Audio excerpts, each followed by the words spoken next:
Ang turo ni Jesus tungkol sa paghihiwalay.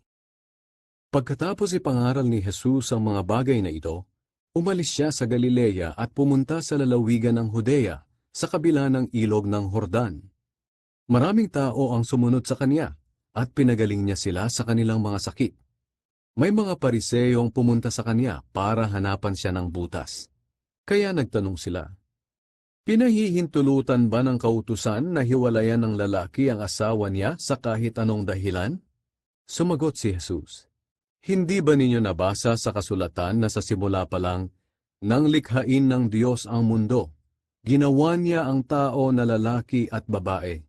Dahil dito, iiwan ng lalaki ang kanyang ama at ina, at magsasama sila ng kanyang asawa, at silang dalawa ay magiging isa. Hindi na sila dalawa kundi isa na lang. Kaya hindi dapat paghiwalayin ng tao ang pinagsama ng Diyos." Nagtanong uli ang mga Pariseyo, "Pero bakit sinabi ni Moises na pwedeng hiwalayan ng lalaki ang asawa niya, basta't bigyan niya ito ng kasulatan ng paghihiwalay?" Sumagot si Jesus sa kanila, "Ipinahintulot ito ni Moises sa inyo dahil sa katigasan ng ulo ninyo. Ngunit hindi iyan ang layunin ng Diyos mula sa simula. Kaya sinasabi ko sa inyo, kung hiwalayan ng lalaki ang asawa niya sa anumang dahilan, maliban sa sexual na imoralidad, at pagkatapos ay mag-asawa ng iba, nagkasala siya ng pangangalunya, at ang nag-asawa ng babaeng hiniwalayan ay nagkasala rin ng pangangalunya." Sinabi ng mga tagasunod ni Jesus, "Kung ganyan po pala ang panuntunan sa pag-aasawa, mabuti pang huwag na lang mag-asawa."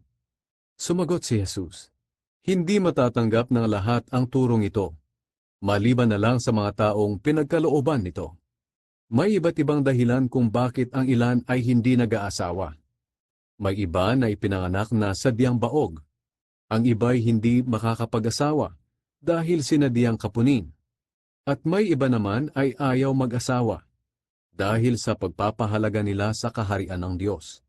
Kung kaya ng sino man na hindi mag-asawa, huwag na siyang mag-asawa."